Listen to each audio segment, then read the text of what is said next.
Hello दोस्तों, एक बार फिर समग्र पीएससी के इस यूट्यूब चैनल पर आप सभी का स्वागत है। आप लोगों में से कुछ लोगों के मैसेज आ रहे थे कि हमें जीएस पॉइंटर की जो भारत की अर्थव्यवस्था है उसको भी इस चैनल पर कवर करवा दिया जाए। तो हम आज से स्टार्ट करेंगे भारत की अर्थव्यवस्था और यह रहेगा आपका पहला वीडियो। इसके पहले हम इस चैनल पर आपकी पॉलिटी, ठीक है, और जियोग्राफी ये दोनों कवर कर चुके हैं। ठीक है, अब हम कर रहे हैं भारत की अर्थव्यवस्था स्टार्ट। तो चलिए फिर बिना किसी देरी के आज के वीडियो स्टार्ट करते हैं। तो दोस्तों यहाँ पे आपका पहला टॉपिक है राष्ट्रीय आय एवं आर्थिक विकास। ठीक है, तो हम इसको करेंगे थोड़ा सा बाद में। ठीक है, पहले हम देखते हैं इसका टॉपिक जो है सतत आर्थिक विकास। ठीक है, इसको तो यहाँ से हम आज का जो इकोनॉमी है इसको स्टार्ट करेंगे। सतत विकास शब्द अस्तित्व में आया था। तो सतत विकास कब अस्तित्व में आया है? 1980 में। संसाधनों के सदुपयोग, ठीक है, और भविष्य के लिए उनके संरक्षण की आवश्यकता को संतुलित करने को कहा जाता है। तो सतत विकास है। सतत विकास क्या है कि संसाधनों का वर्तमान में उपयोग करेंगे और भविष्य के लिए उन्हें संरक्षित भी करेंगे। तो ये हो जाएगा आपका सतत विकास। ठीक है, गैर पारंपरिक ऊर्जा स्रोत कौन है? गैर पारंपरिक ऊर्जा स्रोत वे हैं जो नवीनीकरण हो सकते हैं। ठीक है, जो नवीकरणीय है वही गैर पारंपरिक ऊर्जा स्रोत है। अब आपने एसडीजी सुने होंगे। ठीक है, एसडीजी सुने होंगे आपने। तो एसडीजी 10 में क्या आता है? ठीक है, टोटल कितने होते हैं? 17 होते हैं, ये जान ली पहले। ठीक है, 10 में क्या है? असमानताओं में कमी। और एसडीजी 13 में क्या है? जलवायु क्रिया। ठीक है, जो जलवायु परिवर्तन है वो। एसडीजी 4 में क्या है? पानी के नीचे जीवन। और एसडीजी 15 में क्या है?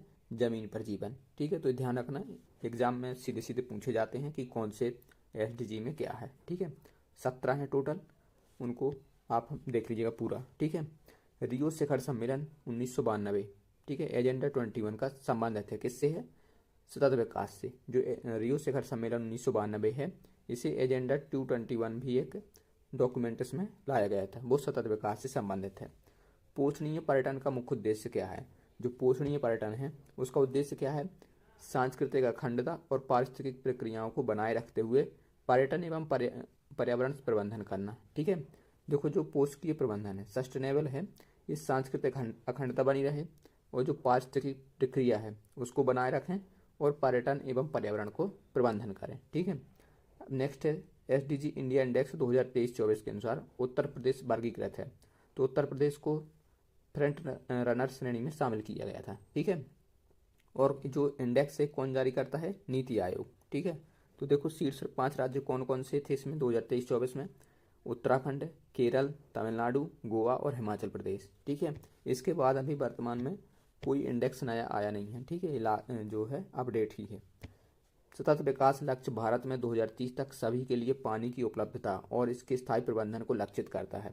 तो देखो जो पानी की उपलब्धता है, ठीक है, जल की उपलब्धता है और इसके स्थायी प्रबंधन है, ये एसडीजी 6 में है। ठीक है, ये एग्जाम में पूछा जाता है क्वेश्चन।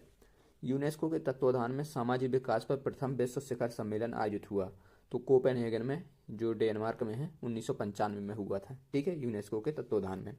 मानव विकास सूचकांक सर्वप्रथम विकसित किया था किसने? यूएनडीपी द्वारा। ठीक है, वो कब? 1990 में। अंतर्राष्ट्रीय श्रम संगठन के 138 एवं 182 अभिसमय संबंधित हैं किससे हैं? बाल श्रम से संबंधित हैं। सार्वजनिक निजी भागीदारी पीपीपी मॉडल पर आधारित अवसंरचना विकास में पुनर्विलोकन और परिष्करण हेतु गठित समिति के अध्यक्ष थे। तो कौन थे? बी केलकर। ठीक है, आगे बढ़ते हैं। सतत विकास रिपोर्ट 2024 में 167 देशों की रैंकिंग में भारत का स्थान कौन सा था? 109वां। ठीक है, अब इसको करना पड़ेगा अपडेट दोस्तों। ठीक है, लेकिन अभी 2025 की नहीं आई है तो ये सही है।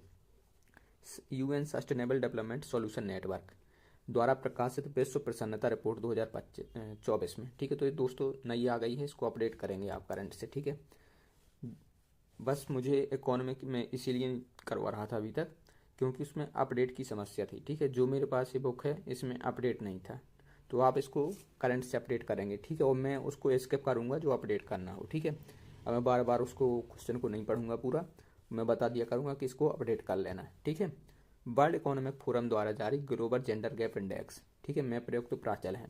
तो जो एक इम्पोर्टेंट है वर्ल्ड इकोनॉमिक फोरम में जो प्रमुख उसके तत्व हैं वो कौन कौन से हैं? आर्थिक भागीदारी एवं अवसर, शैक्षिक उपलब्धियां, स्वास्थ्य एवं उत्तरजीविता तथा राजनीतिक सशक्तिकरण। ठीक है, इन चारों के आधार पर जेंडर गैप इंडेक्स जारी किया जाता है। भारत सरकार द्वारा घोषित एबीसी इंडिया एबीसी इंडेक्स में शामिल 4 संकेतक कौन हैं? तो पोषण है, उत्तरजीविता है, शिक्षा और टीकाकरण। ठीक है, ये ध्यान रखना। ABC index. जनवरी 2018 में दावोस में वर्ल्ड इकोनॉमिक फोरम के वार्षिक सम्मेलन में प्रधानमंत्री द्वारा वैश्विक चुनौतियों को रेखांकित किया गया। तो पर्यावरण परिवर्तन, आतंकवाद और संरक्षणवाद को किया गया था। ठीक है, अभी 2026 में, ठीक है, जनवरी माह में अभी स्टार्ट हो गई है। तो जो वर्ल्ड इकोनॉमिक फोरम की बैठक होती है ये हमेशा दावोस में होती है, स्विट्जरलैंड में। ठीक है, तो ये ध्यान रखना है। इसको दोस्तों नवाचार सूचकांक में अपडेट करने पड़ेंगे। सतत विकास लक्ष्यों के कार्यान्वयन हेतु एक नोडल संस्था है। तो भारत में सतत विकास लक्ष्य के लिए एक नोडल एजेंसी कौन है? नीति आयोग। ठीक है, जीवन की भौतिक गुणवत्ता सूचकांक PQLI विकसित किया था किसने? मॉरिस द्वारा। ठीक है, अभी वैश्विक भूमि सूचकांक अपडेट करना पड़ेगा इधर। संधारणीय विकास के संदर्भ में निम्नलिखित कथनों पर विचार कीजिए। तो देखो, संधारणीय विकास के संदर्भ में तो वैश्विक सूचक संरचना और राष्ट्रीय सांख्यिकीय व्यवस्थाओं द्वारा प्रस्तुत एवं क्षेत्रीय आधार पर संकलित सूचना के आधार पर संयुक्त राष्ट्र महासचिव एक वार्षिक संधारणीय विकास लक्ष्य रिपोर्ट प्रस्तुत करते हैं। ठीक है, तो सही है। और वैश्विक संधारणीय विकास रिपोर्ट प्रत्येक 4 वर्ष पर संयुक्त राष्ट्र महासभा में चतुर्वार्षिक संधारणीय विकास लक्ष्य के विषयों को पुनर्लोकन हेतु प्रस्तुत की जाती है। तो दोनों कथन इसमें सही है। प्राकृतिक संसाधनों का वर्तमान पीढ़ी द्वारा इस प्रकार से उपयोग किया जाए कि प्राकृतिक संसाधनों का न्यूनतम क्षरण हो तो यह विकास कहलाएगा। तो ये सतत विकास कहलाएगा। ठीक है, वर्तमान में उसका जो क्षरण है वो कम हो और भविष्य के लिए संरक्षित रहें, तो ये सतत विकास है। वर्तमान में जनसंख्या के सुखों का परित्याग किए बिना भविष्य के लिए ऊर्जा तथा अन्य संसाधनों की बचत, ये किसकी परिभाषा है? समपोषणीय विकास की। ठीक है, धारणीय विकास भावी पीढ़ियों के लिए अपनी आवश्यकताओं को पूरा करने के सामर्थ्य से समझौता किए बगैर वर्तमान की आवश्यकताओं को पूरा करता है। ठीक है, इस परिप्रेक्ष्य में धारणीय विकास का सिद्धांत स्वाभाविक रूप से जुड़ा है किससे? धारण क्षमता के साथ। ठीक है, धारण क्षमता के साथ जुड़ा है। सतत विकास आधार है किसका? पर्यावरणीय दृष्टिकोण के आधार पर है। ठीक है, और क्या है सतत आर्थिक विकास क्या है? तो वर्तमान पीढ़ी के विकास के साथ साथ भविष्य का आर्थिक विकास सुनिश्चित करना। ठीक है, स्थायी विकास अंतर पीढ़ीगत संवेदनशीलता की घटना है। क्या है? प्राकृतिक संसाधनों के उपयोग के संदर्भ में मानव पूंजी में बढ़ता हुआ विनियोग अग्रसारित करता है। क्या करता है? कुशलता में विकास। ठीक है, देश के लोगों के ज्ञान कौशल स्तरों और क्षमताओं में वृद्धि करने को कहा जाता है। क्या कहा जाता है? मानव पूंजी निर्माण। ठीक है, ह्यूमन कैपिटल जो कैपेसिटी बिल्डिंग है वो है। ठीक है, जो ह्यूमन है उसकी क्षमता का निर्माण किया जाता है। शिक्षा में निवेश, कार्यस्थल पर प्रशिक्षण, स्वास्थ्य, प्रवसन और सूचना आदि स्रोत हैं किसके हैं? ये मानव पूंजी निर्माण के हैं। ठीक है, इनके द्वारा ह्यूमन डेवलपमेंट होगा। ठीक है, एक संकल्पना के रूप में मानव पूंजी निर्माण की बेहतर व्याख्या उस प्रक्रिया के रूप में की जाती है जिसके द्वारा देश के लोगों के ज्ञान कौशल स्तर और क्षमताओं में वृद्धि हो तथा अगोचर धन का संचय हो पाता है। ठीक है, तो ये क्या है? मानव पूंजी निर्माण। ठीक है, अगोचर धन से क्या तात्पर्य है? जो दिखाई न दे। ठीक है, आगे बढ़ते हैं। समावेशी समृद्धि के आवश्यक क्या है? तो देखो, अधोसंरचनात्मक सुविधाएं का विकास हो, कृषि का पुनरुद्धार हो, शिक्षा और स्वास्थ्य जैसी सामाजिक सेवाओं की अधिकाधिक उपलब्धता हो। ठीक है, तो ये होगा समावेशी समृद्धि। उच्च बचत वाली अर्थव्यवस्था होते हुए भी पूंजी निर्माण महत्वपूर्ण उत्पादन वृद्धि में परिणामित नहीं हो पाता। क्यों? उच्च पूंजी अनुपात जो उत्पादन अनुपात है उसके कारण। जैसे मान लीजिए कि आपने 10 रुपये किसी चीज़ को उत्पादित करने में लगाए। ठीक है, लेकिन ये कहीं पे 10 रुपये में 5 वस्तु उत्पादित हो रही हैं और कहीं पे 2 वस्तु उत्पादित हो रही हैं। ठीक है, तो इस वजह से उत्पादन वृद्धि है वो परिणाम नहीं हो पाती। लागत तो लगा रहे हैं लेकिन उतना उत्पादन नहीं मिल रहा है। ठीक है, तो उच्च पूंजी उत्पाद अनुपात, किसी वस्तु को उत्पादन करने में ज़्यादा पैसा लग रहा। ठीक है, ये इसका हो गया। तो निरपेक्ष तथा प्रति व्यक्ति वास्तविक GNP की वृद्धि आर्थिक विकास की ऊंची दर का संकेतन नहीं करती है। कैसे? निर्धनता और बेरोजगारी दर में वृद्धि हो। ठीक है, तो निरपेक्ष और प्रति व्यक्ति जो वास्तविक GNP है इसकी वृद्धि आर्थिक विकास की ऊंची दर का संकेतन नहीं करती। ठीक है, यदि निर्धनता और बेरोजगारी में वृद्धि हो तब। ठीक है, अब ये GNP है, हम इसको राष्ट्रीय आय में अच्छे से देखेंगे। ठीक है, मानव विकास सूचकांक HDI एवं सतत विकास लक्ष्यों SDG पर आधारित भारतीय राज्यों की वरीयता में धनात्मक संबंध है। ठीक है, SDG लक्ष्यों के आधारभूत आयाम शिक्षा, स्वास्थ्य से घनिष्ठता के साथ अंतर संबंधित है। तो ये दोनों कथन बिल्कुल सही है। ठीक है, जो सतत विकास लक्ष्य और एचडीआई ये दोनों धनात्मक रूप से संबंधित हैं। ठीक है, भारतीय राज्यों से।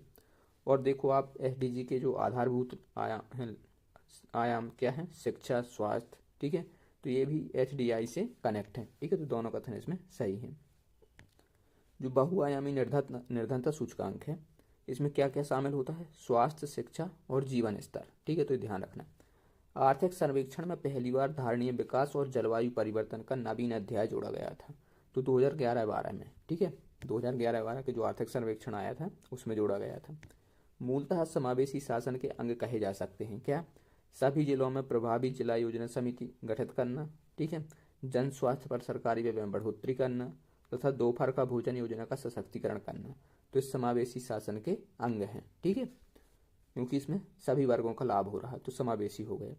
समावेशी शासन से क्या तात्पर्य है, समाज के सभी वर्गों को समान रूप से शासन के द्वारा प्रदत्त सुविधाएं प्रदान की जाएं, तो क्या हो जाएगा ये समावेशी शासन। ठीक है, आर्थिक विकास से संबद्ध जनांगीकी संक्रमण की विशिष्ट अवस्थाओं का सही क्रम है, क्या है, देखो जो आर्थिक विकास से संबद्ध जनांगीकी संक्रमण है उसका सही क्रम क्या है, उच्च मृत्यु दर के साथ उच्च जन्म दर हो। ठीक है, निम्न मृत्यु दर के साथ उच्च जन्म दर हो और तथा निम्न मृत्यु दर के साथ निम्न जन्म दर हो। ठीक है, तो ये क्या है, जनांगीकी संक्रमण की विशिष्ट अवस्थाएं हैं जब आर्थिक विकास इससे संबद्ध हो। ठीक है, हाल के दिनों में चावल के मूल्य को प्रभावित करने वाली नीतियां कौन कौन सी हैं। ठीक है, तो देखो चावल के मूल्य किससे प्रभावित हो सकते हैं, तो न्यूनतम समर्थन मूल्य से।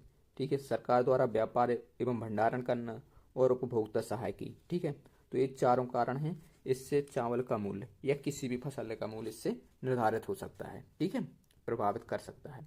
अब हमारा नेक्स्ट टॉपिक कृषि एवं संबद्ध क्षेत्र, तो देखते हैं।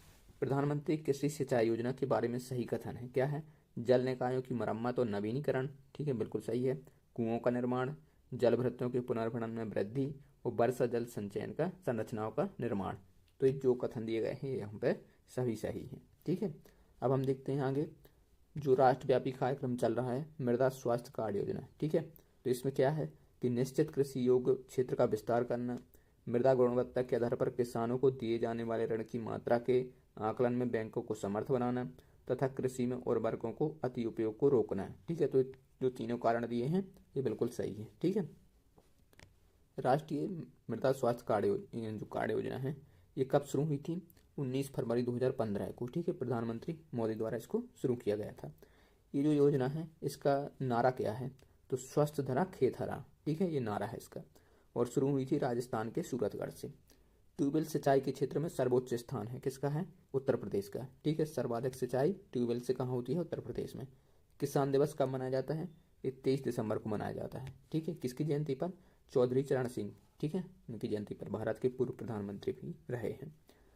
भारत में पहला कृषि विज्ञान केंद्र स्थापित किया गया था कब, 1974 में। ठीक है, उत्तर प्रदेश में उत्तर प्रदेश कृषि विविधीकरण परियोजना चल रही है। ठीक है, किसके द्वारा, विश्व बैंक द्वारा।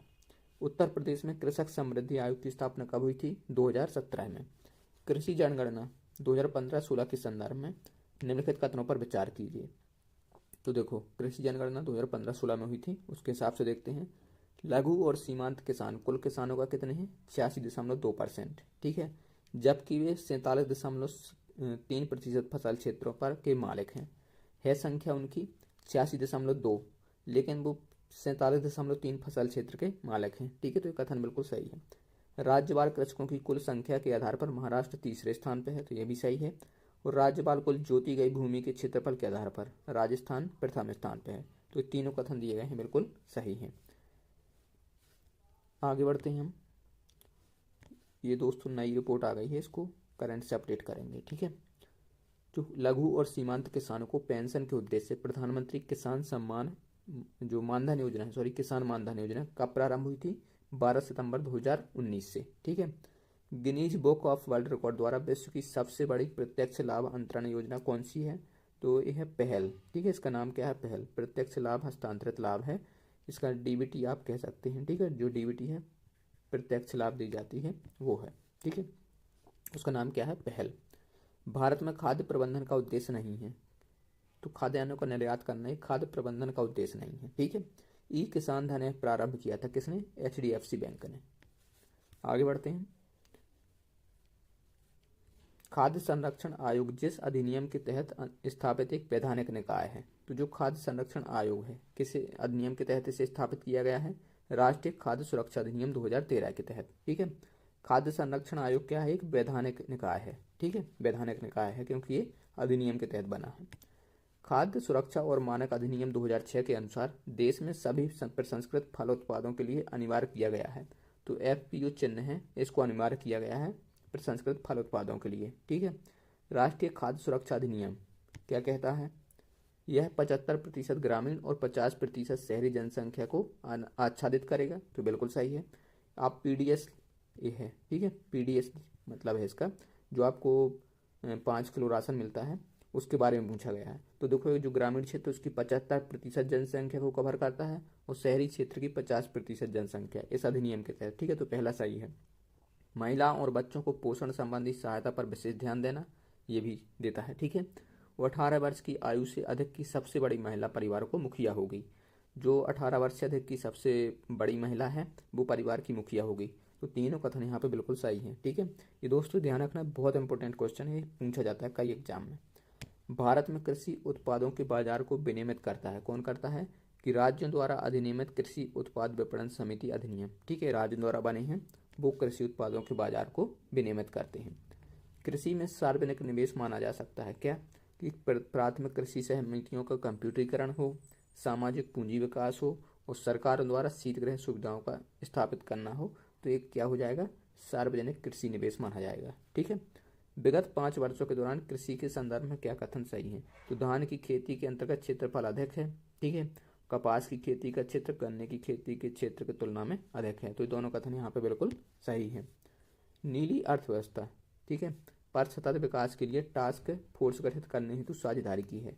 तो भारत ने नीली अर्थव्यवस्था के साथ किसके साथ साझेदारी की थी? नॉर्वे के साथ। ठीक है, अब इसमें पूछा है ट्यूबवेल सबसे ज़्यादा क्षेत्रफल कहाँ? उत्तर प्रदेश में कवर करता है। ठीक है, एक किसान जिसके पास 1 से 2 हेक्टेयर तक जोत है वो कौन सा होगा? लघु कृषक होगा। ठीक है, कौन होगा? लघु कृषक। लघु कृषक बड़े खेत की संकल्पना का सर्वोत्तम उदाहरण है। क्या है? कृषि क्षेत्र के अनेक सीमांत कृषक अपने आप को समूहों में व्यवस्थित कर चुनिंदा कृषि संक्रियाओं में समाकलन और संगति लाते हैं। तो जो लघु कृषक बड़े खेत क्या होगा? जो लघु कृषक हैं ये अपने कई सारे मिलकर खेती करेंगे। ठीक है, ये उसका उद्देश्य है। आगे बढ़ते हैं। लाखों करोड़ों पुरुष और स्त्री श्रमिकों में जो वास्तव में काम करते हैं परस्पर हिस्सेदारी एवं सहयोगपूर्ण निष्पादन की भावना भर देना क्या है? सामुदायिक विकास से। ठीक है, जब सामुदायिक विकास होगा तो सभी लोग उसमें काम करते हैं परस्पर हिस्सेदारी और सहयोगपूर्ण भावना से। ठीक है, चीनी उद्योग प्रारंभ उत्तर प्रदेश में हुआ था, बिल्कुल सही है। गन्ने की कम उपज गम पेराई सत्र उद्योगों की असंतोषजनक अवस्थापना ने चीनी उत्पादन में समस्या उत्पन्न की हैं। तो ये दोनों कथन यहाँ पे बिल्कुल सही है। ठीक है, आगे बढ़ते हैं। उत्तर प्रदेश में गन्ना तथा चीनी उत्पादन महाराष्ट्र से अधिक है परंतु उत्पादकता कम है। तो ये बिल्कुल सही है। ठीक है, महाराष्ट्र में अधिकांश चीनी मिलें सरकारी क्षेत्र में स्थापित हैं। तो ये दोनों कथन यहाँ पे सही हैं लेकिन व्याख्या सही नहीं कर रहा है। ठीक है, सिर्फ इस कारण इसके उत्पादन कम नहीं है उत्तर प्रदेश में। ठीक है, राष्ट्रीय कृषि बाजार योजना जिसे ईनाम कहते हैं, योजना को क्रियान्वित करने के लाभ हैं। क्या है?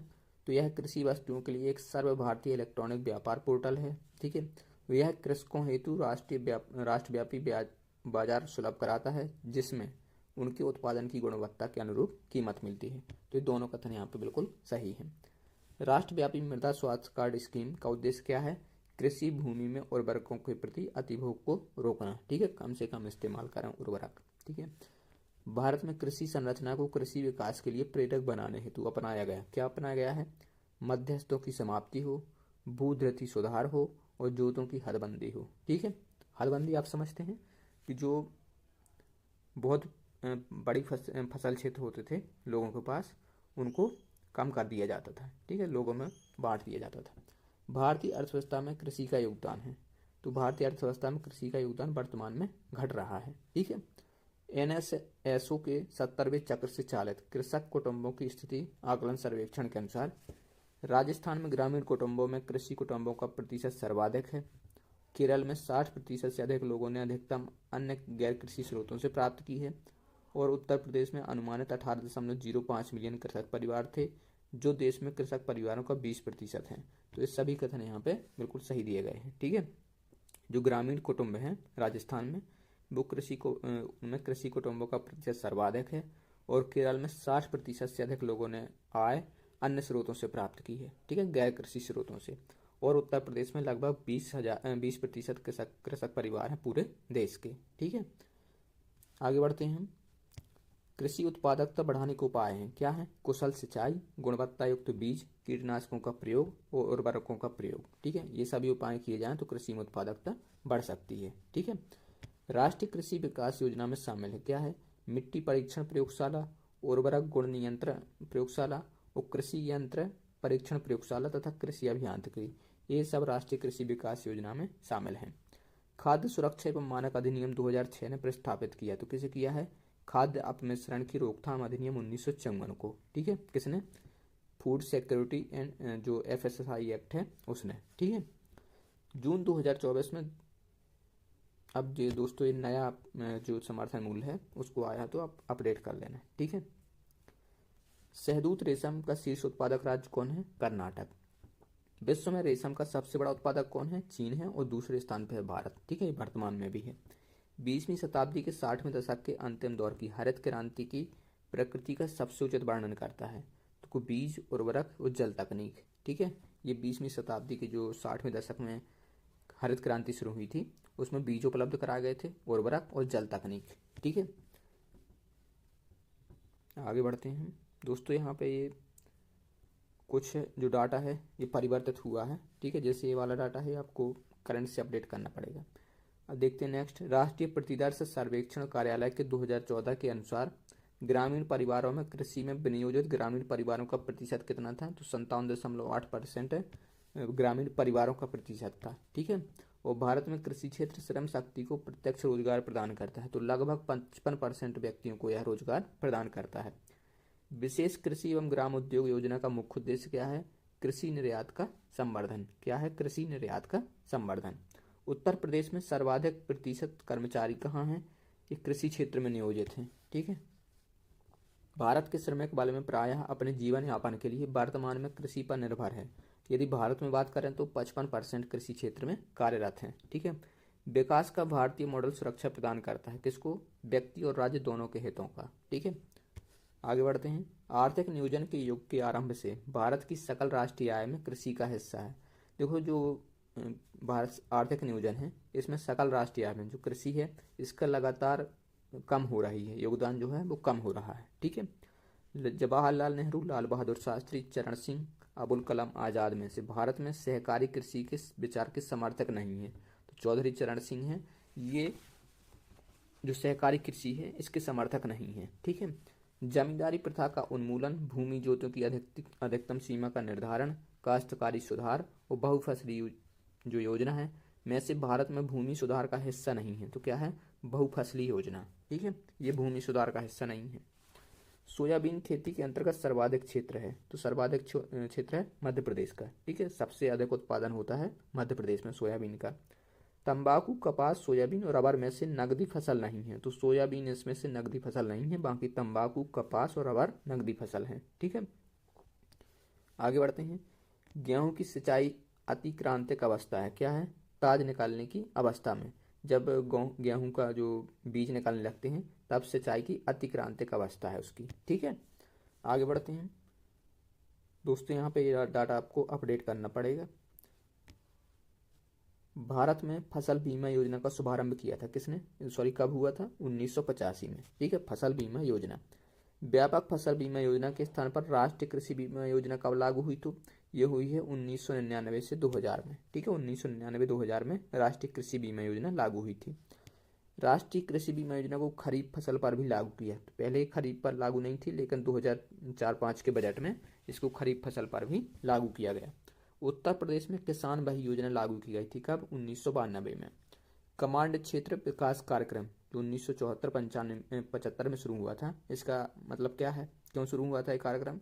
तो जल उपयोग दक्षता विकास के लिए। ठीक है, ध्यान रखना, कमांड एरिया डेवलपमेंट प्रोग्राम 74-75 में शुरू हुआ था। ठीक है, पहला कृषि विश्वविद्यालय ये कहाँ है? पंतनगर उत्तराखंड में। ठीक है, ये पूर्व में क्या था कि जो पूर्व में उत्तर प्रदेश था उसमें हुआ शामिल था। ठीक है, उत्तराखंड पहले तो 1960 में स्थापित हुआ था। ठीक है, और 1901 से 5 के दौरान कानपुर सब और नागपुर और लायलपुर में कृषि महाविद्यालय स्थापित हुए। तो दोनों कथन यहाँ पे सही है। ठीक है, ये क्वेश्चन इंपोर्टेंट बनता है कि प्रथम कृषि विद्यालय विश्वविद्यालय कहाँ स्थापित हुआ था? पंतनगर उत्तराखंड में।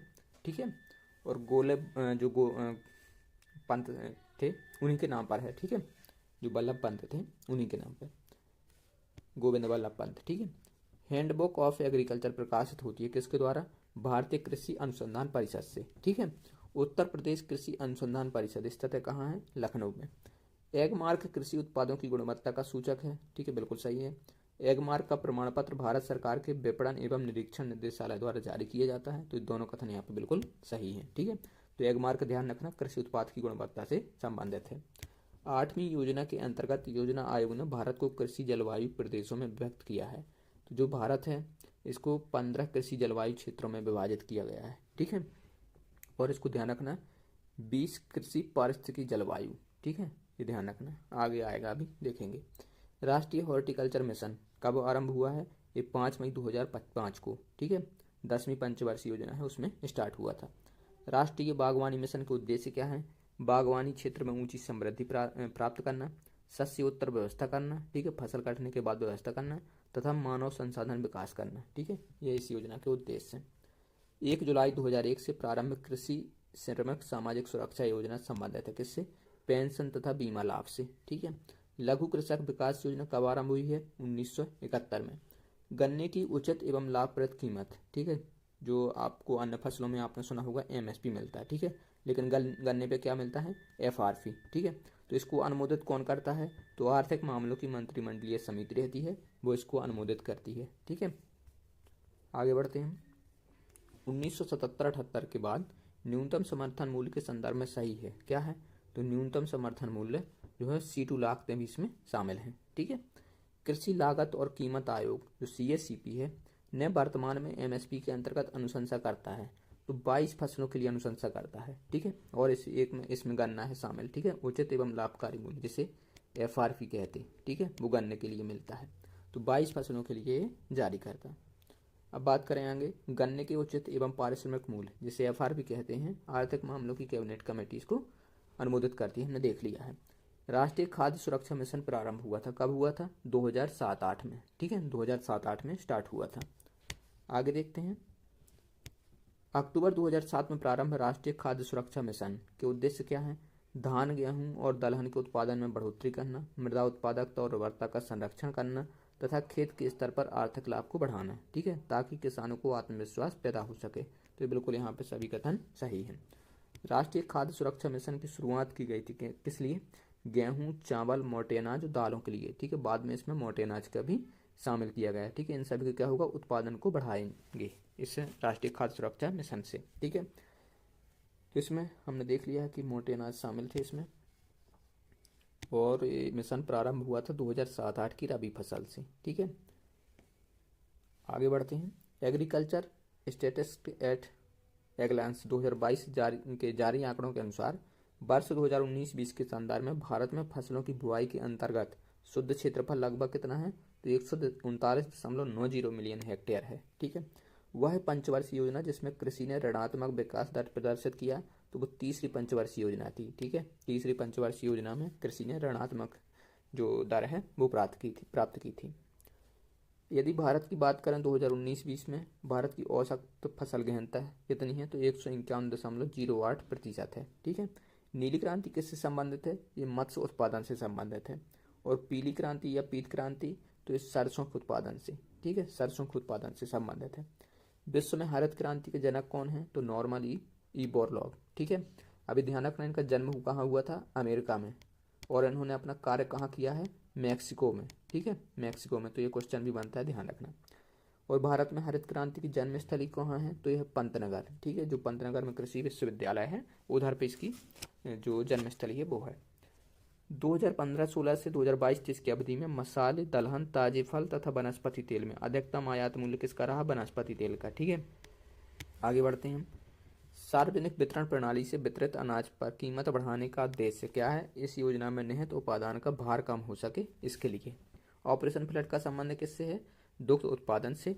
और ऑपरेशन फ्लड द्वितीय जो चल रही थी, ठीक है, दूसरी दुग्ध क्रांति थी, उसमें दुग्ध आपूर्ति से संबंधित है। तो ये दोनों अंतर आप लोग ध्यान रखिएगा, ठीक है। आगे बढ़ते हैं। 1950 से 90 की अवधि में भारत में खाद्यान्नों का उत्पादन बढ़कर 3 गुने से अधिक हो गया।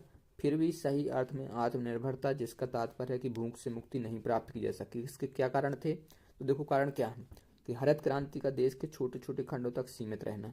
बहुत जगह जो हरित क्रांति है वो नहीं फैल पाएगी, ठीक है। गरीबों की कमाई की तुलना में खाद्य के भाव का अधिक होना। जो गरीबों की कमाई थी उसकी तुलना में जो खाद्य के भाव थे वो बहुत ज़्यादा थे, ठीक है। मोटे अनाजों की तुलना में गेहूं और धान पर अत्यधिक बल देना। जो सबसे ज़्यादा बल दिया गया वो गेहूं और धान पर दिया गया, ठीक है। तो ये सभी कारण थे जो भूख से मुक्ति नहीं मिल पाई। हरित क्रांति से भारत के जो सर्वाधिक लाभान्वित राज्य हैं वो कौन कौन से हुए थे? पंजाब हुआ था, हरियाणा हुआ था और पश्चिमी उत्तर प्रदेश। प्रधानमंत्री जी द्वारा प्रस्तावित द्वितीय हरित क्रांति में सम्मिलित है। तो द्वितीय हरित क्रांति जब स्टार्ट हुई थी उसमें क्या क्या सम्मिलित है? भारतीय कृषकों को सार्वभौमिक कृषि व्यापार में सहभागिता का दिलाना, फसल पश्चात खाद्यान्न में क्षति को कम से कम करना और फसलों के भंडारण में सुधार करना, ठीक है। ये दूसरी क्रांति के उद्देश्य थे। कृषि करने की वह प्रक्रिया जो पर्यावरण संरक्षण में सहायक है, तो वो जैविक खेती है जिसके माध्यम से पर्यावरण भी संरक्षित किया जा सकता है। भारत में खाद्यान्न उत्पादन में लगभग आत्मनिर्भरता प्राप्त है, ठीक है। अब भारत थोक मात्रा में खाद्यान्न का आयात नहीं करता। तो दोनों कथन यहाँ पर सही हैं और इसकी व्याख्या भी सही हो रही है। निर्यात हेतु आम की पसंदीदा प्रजाति कौन है? तो इस प्रजाति है अल्फांसो, ठीक है। ये पूछा जाता है अल्फांसो किसकी प्रजाति है? आम की। भारतीय राष्ट्रीय कृषि सहकारी विपणन संगठन नाफेड संबंधित है किससे? कृषि विपणन से संबंधित है, ठीक है। आगे बढ़ते हैं। गहन कदन्न संवर्धन के माध्यम से पोषण सुरक्षा हेतु पहल का क्या उद्देश्य है? उन्नत उत्पादन और कटाई उपरांत प्रौद्योगिकियों को निर्देशित करना और समूह उपागम के साथ एकीकृत रीति से मूल्यवर्धन तकनीकों को निर्देशित करना। इस योजना में निर्धन, लघु, सीमांत तथा जनजातीय किसानों को बड़ी हितधारक है, ठीक है। तो ये गहन कदन्न संवर्धन के माध्यम से पोषण सुरक्षा प्रदान करने के लिए पहल है, ठीक है। भारत में कृषि उत्पादों के बाजार को विनियमित किया जाता है कैसे? राज्यों द्वारा अधिनियमित कृषि उत्पाद विपणन समिति के माध्यम से।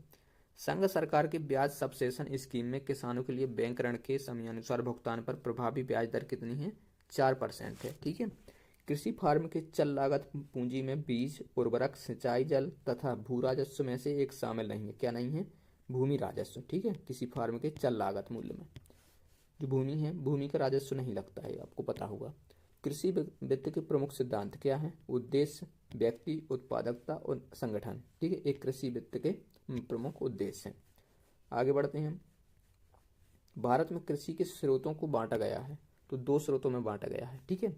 जो कृषि वित्त के स्रोत हैं इन्हें 2 स्रोतों में बांटा है, संस्थागत स्रोत और गैर संस्थागत स्रोत। तो देखो आपने देखा होगा कि जो ऋण है वो किसान अक्सर 2 जगह से लेते हैं। एक तो संस्थागत स्रोत जैसे गवर्नमेंट के जो इनिशिएटिव हैं उनसे, जैसे सहकारी समितियां एवं बैंक हो गए, व्यापारिक बैंक हो गए, क्षेत्रीय ग्रामीण बैंक हो गए और सरकार हो गए, ठीक है। तो इन सभी से बैंक जो किसान हैं वो ऋण लेते हैं। और दूसरी जगह कहाँ से वित्त की व्यवस्था होती है? महाजन या साहूकार जो आपके गांव में लोकल रहते हैं उनसे लेते हैं, संबंधी या रिश्तेदार से, ठीक है, व्यापारी से, जमींदार या आढ़तिये जो रहते उनसे। तो 2 स्रोत हैं कृषि वित्त के, ये ध्यान रखना। किसानों को उनकी अल्पावधि और दीर्घावधि आवश्यकताओं के लिए अनेक स्रोतों से ऋण प्रदान किया जाता है। तो किसानों को मिलने वाले ऋण के मुख्य स्रोत कौन से हैं? तो देखो प्राथमिक कृषि सहकारी समितियां उनसे लेता है, व्यवसायिक बैंक है उनसे लेता है और क्षेत्रीय ग्रामीण बैंक इनसे लेता है और गैर सरकारी उधारदाता जो साहूकार वगैरह हैं इनसे भी प्राप्त करता है। दीर्घकालीन कृषि ऋण प्रदान किया जाता है, तो किसके द्वारा? भूमि विकास बैंक के द्वारा। हाल के वर्षों में भारत में कृषि वित्त का सबसे बड़ा स्रोत रहा है, तो क्या रहा है? वाणिज्यिक बैंक से सबसे ज़्यादा कृषि वित्त प्राप्त हुआ है, ठीक है। अब हम बात करेंगे आरबीआई के आंकड़े से, ये सितंबर 2023 के हैं लेकिन फिलहाल भी सेम ही है, ठीक है। वाणिज्यिक बैंक से सबसे ज़्यादा, फिर क्षेत्रीय ग्रामीण बैंक और फिर सहकारी बैंक, ठीक है। कृषि तथा संबंधित क्रिया हेतु सबसे कम संस्थागत साख प्रदान करता है, तो विदेशी बैंक जो निजी बैंक है विदेशी, ये सबसे कम जो साख प्रदान करते हैं किसानों को, ठीक है, कृषि एवं जो और गतिविधियाँ हैं उनके लिए। लाखों करोड़ों, ये हम देख चुके हैं कि सामुदायिक विकास है जब सभी लोग सहयोग से एक दूसरे से सहयोग के साथ कार्य करें। भारत ने राष्ट्रीय खाद्य सुरक्षा प्राप्त कर ली है परंतु पारिवारिक सुरक्षा प्राप्त नहीं की है। यह कथन का तात्पर्य क्या है कि जो खाद्यान्न स्टॉक है पर्याप्त है परंतु सभी परिवारों को उसे प्राप्त करने का सामर्थ्य नहीं है। ठीक है, इसका मतलब ये है। भारत में धीमी कृषि विकास गति के लिए प्रभावी कारण है क्या है, तो ग्रामीण निर्धनता है। जो ग्रामीण क्षेत्र में गरीबी है उसके कारण कृषि विकास भी नहीं हो पा रहा है। ठीक है, अब हमें जो डाटा है खाद्यान्न जो कितना था तो ये आप लोग अपडेट कर लेना। जो इकोनॉमिक सर्वे आएगा 1 फरवरी को उससे। भारत सरकार काले तिल, ठीक है, के बीजों के लिए न्यूनतम समर्थन मूल्य कीमत उपलब्ध कराती है, तो बिल्कुल सही है। काले तिल की खेती खरीफ की फसल के अंतर्गत आती है। ठीक है, जो तिल की फसल है वो खरीफ के अंतर्गत ही आती है। और भारत के कुछ जनजातीय लोग काले तिल के बीजों का तेल भोजन पकाने के लिए भी करते हैं, तो ये भी बिल्कुल सही है। ठीक है, यहाँ पर तीनों कथन बिल्कुल सही है।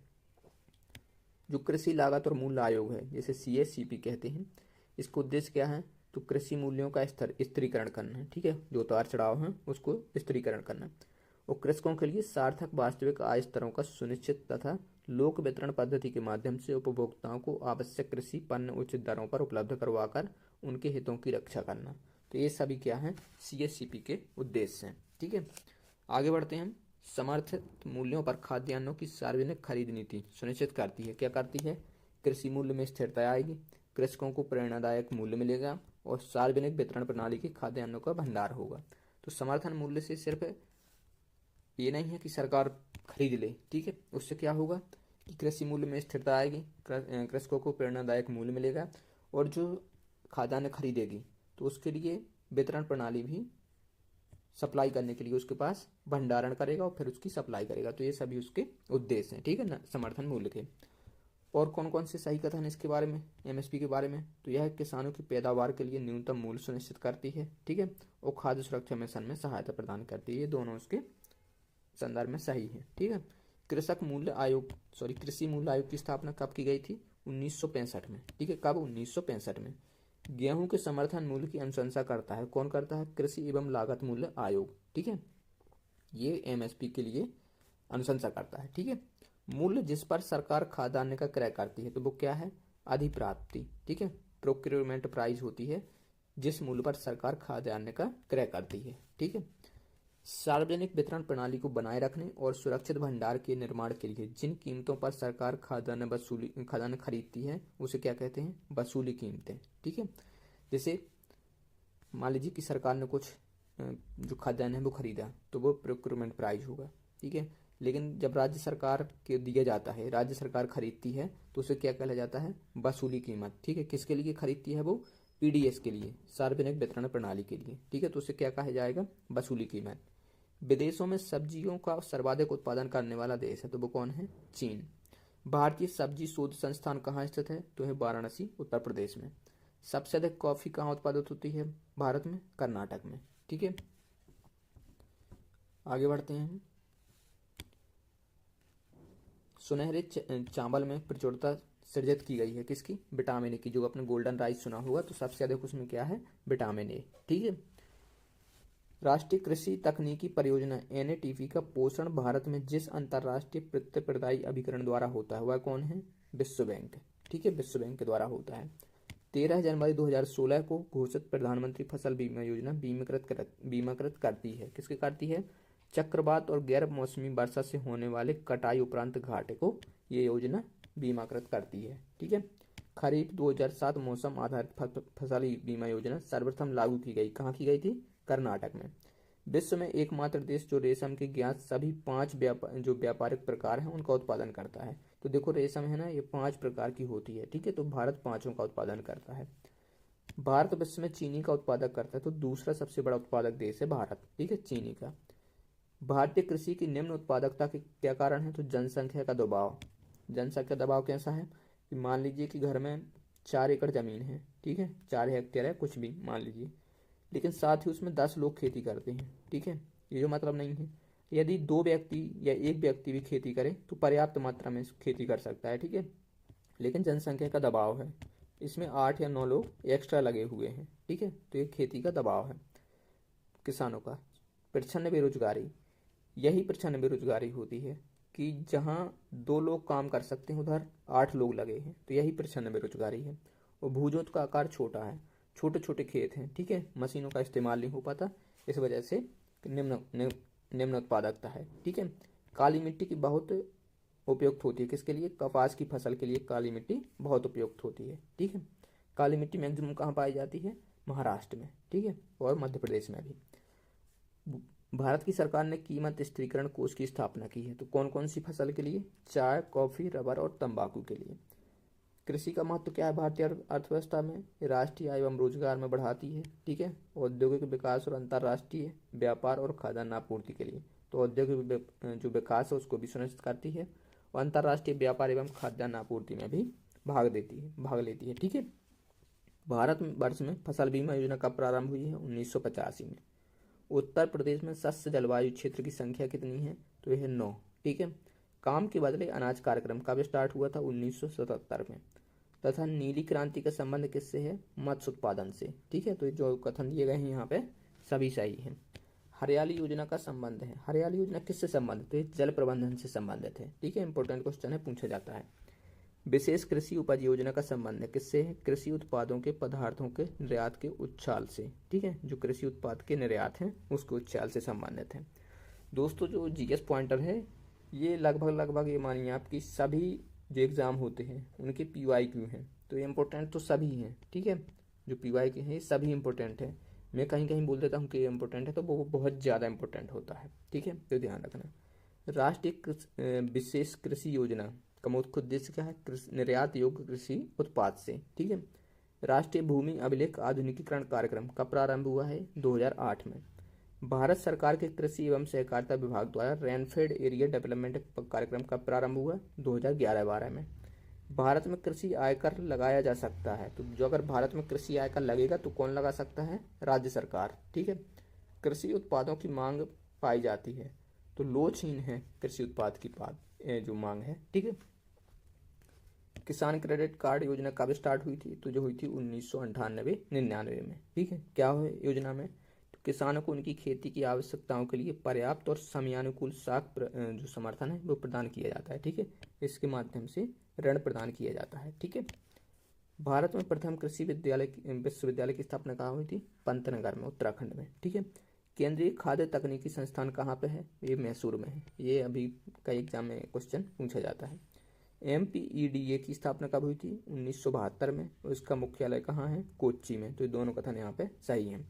National academy of agriculture research management, इसकी जो हेडक्वार्टर है कहाँ है? हैदराबाद में, ठीक है। भारतीय चारागाह एवं चारा अनुसंधान संस्थान कहाँ है? झांसी में। Important question. वर्ष 2000 में नीरू मीरू जल संरक्षण कार्यक्रम प्रारंभ हुआ था, कहाँ हुआ था? आंध्र प्रदेश में, ठीक है। कृषि उत्पादन में काष्ठ के हलों के स्थान पर इस्पात के हलों का उपयोग का उदाहरण है, तो क्या है? पूंजी बढ़ाने वाली प्रौद्योगिकी प्रगति का, ठीक है। पहले क्या होता था? लकड़ी से हल बनाए जाते थे, अब लोहे से बनाए जाने लगे हैं, ठीक है।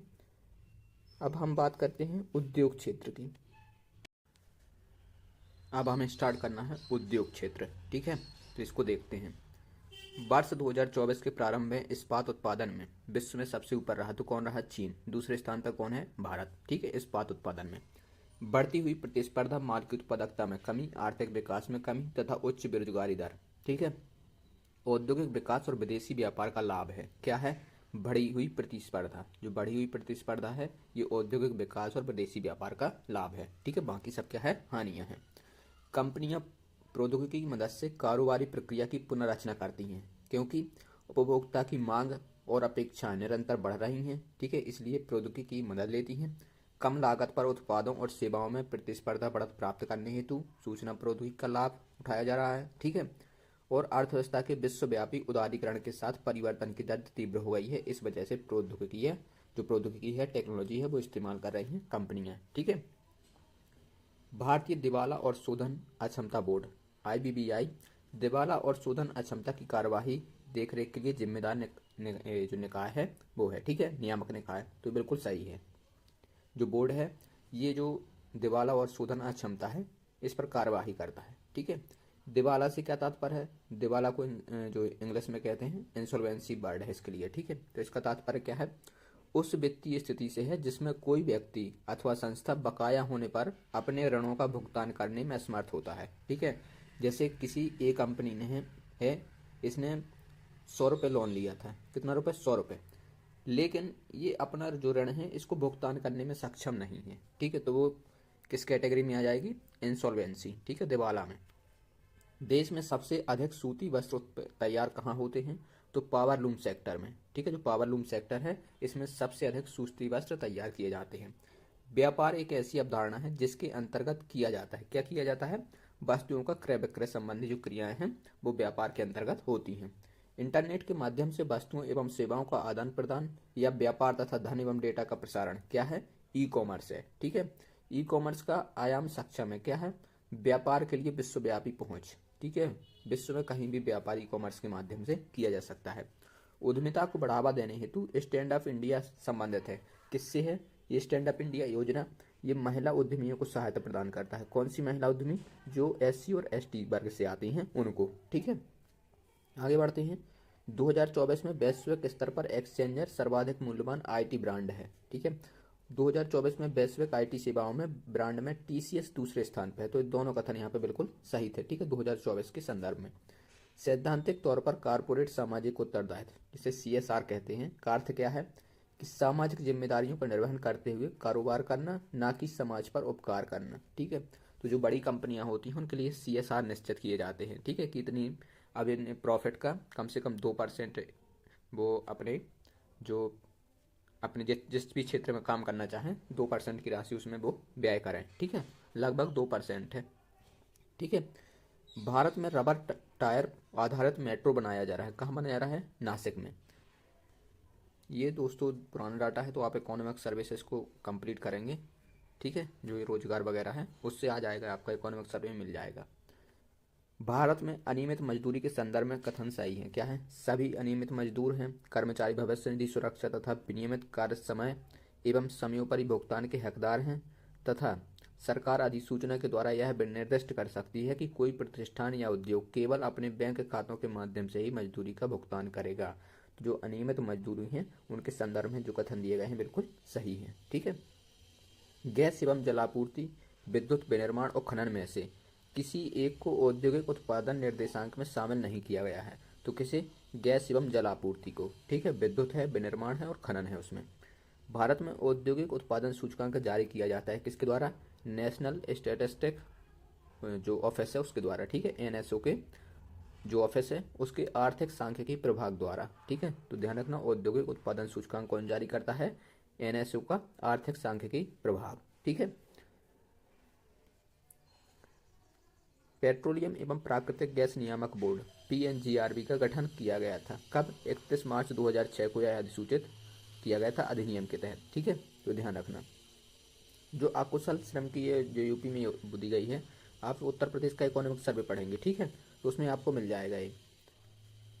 दिल्ली मुंबई औद्योगिक गलियारा विकसित किया जा रहा है किसके सहयोग से? जापान के सहयोग से। वैश्विक होम फर्निशिंग कंपनी आइकिया का भारत में पहला शोरूम कहाँ खोला गया? हैदराबाद में। औद्योगिक विकास केंद्र बाणमौर, ये बाणमौर कहाँ है? मध्य प्रदेश के मुरैना में। निर्यात उत्कृष्ट शहरों में मध्य प्रदेश के जो शहर हैं वो शामिल हैं, कौन कौन से हैं? देवास है फार्मास्यूटिकल उत्पाद हेतु और इंदौर है सोया मिल और सोया उत्पाद हेतु, ठीक है। तो जो मध्य प्रदेश के दो निर्यात उत्कृष्ट शहर हैं वो कौन से हैं? देवास है और इंदौर, ठीक है। स्थापना वर्ष के संदर्भ में CARE, ICRA और क्रिसिल का कालक्रम क्या है? क्रिसिल कब स्थापित हो गई थी? 1987 में। इकरा 1991 में और केयर कब हुई थी? 1993 में। ये क्या है? ये रेटिंग एजेंसियां हैं, ठीक है, क्या है ये? रेटिंग एजेंसियां, ठीक है, जो किसी भी अर्थव्यवस्था को रोज इस नंबर देती हैं, तो ये रेटिंग एजेंसियां हैं, ठीक है। लघु उद्योगों के लिए बनी समितियों का कालक्रम, सबसे पहले बनी थी कार्वे समिति 1955 में, ठीक है, उसके बाद बनी थी नायक समिति, आबिद हुसैन समिति 1995 से संबंधित है और SS कोहली समिति ये 2000 से संबंधित है, ठीक है। तो दोस्तों ये याद रखना बिल्कुल, ये पूछ लेता है कई बार कि आबिद हुसैन समिति किस क्षेत्र से संबंधित है? तो लघु उद्योग से, ठीक है, ऐसे ही पूछ लेगा और यार भी पूछ सकता है। कारपोरेट सामाजिक उत्तरदायित्व, ठीक है, CSR, इसको देखो अभी हमने देखा था ना, CSR उसी का है कि इसे कंपनी अधिनियम 2013 भारत में कारपोरेट शासन का आधार देता है, बिल्कुल सही है। इसके तहत किसी कंपनी के कुल संचालन का 2% कारपोरेट सामाजिक उत्तरदायित्व पर खर्च करने की बात की गई है, ठीक है। तो जो 2% है राशि खर्च करेगा अपनी, ठीक है, 2% राशि। विश्व बैंक और DIPP द्वारा सितंबर 2020 में जारी की गई कारोबार सुगमता सूचकांक जो है रैंकिंग है, उसमें पहला स्थान मिला था आंध्र प्रदेश को और दूसरा मिला था उत्तर प्रदेश को। ठीक है, अब हाल ही में जो विश्व बैंक के द्वारा जारी की जाती है कारोबार सुगमता सूचकांक, जिसे आप ईज ऑफ डूइंग बिजनेस के नाम से जानते हैं, वह बंद हो चुका है। ठीक है, फिलहाल जारी नहीं किया जाता है। व्यवसाय सुधार कार्य योजना बिजनेस रिफॉर्म एक्शन प्लान 2020 के लिए राज्यों के इस मूल्यांकन में मध्य प्रदेश का स्थान कौन सा था? अचीवर था। ठीक है, अचीवर श्रेणी में उसको दर्जा मिला था। नेपा नगर का संबंध किस उद्योग से है? तो अखबारी कागज के उद्योग, अखबारी कागज से संबंध है, तो ये कहाँ है? मध्य प्रदेश। ठीक है, उद्योगों के संदर्भ में बिहार में संभावनाएं हैं, क्या है? तेल शोधन, आपको पता है कि बरौनी है वहाँ पे। ठीक है, बरौनी बिहार में है, सॉरी बरौनी रिकॉल नहीं कर पा रहा दोस्तों, लेकिन बरौनी या तो असम में है या बिहार में। तो ठीक है, तेल शोधन का भी वहाँ स्कोप है। ठीक है, वन आधारित उद्योग भी हैं, बालू का और खनन उद्योग भी है, और कृषि आधारित उद्योग भी है बिहार में। ठीक है, तो ये सभी संभावनाएं हैं। सरकार की नीति जो चल रही है मेक इन इंडिया का, इसका उद्देश्य क्या है? नौकरशाही के ढीलापन को दूर करना, लाल फीताशाही को हटाना और विनिर्माण लागत को कम करना, उत्पादों को प्रतियोगी बनाना तथा ईज ऑफ डूइंग बिजनेस में सुधार करना। तो ये सभी मेक इन इंडिया के उद्देश्य हैं। ठीक है, ध्यान रखना, ये पूछ लेता है एग्जाम में डायरेक्ट कि क्या उद्देश्य है।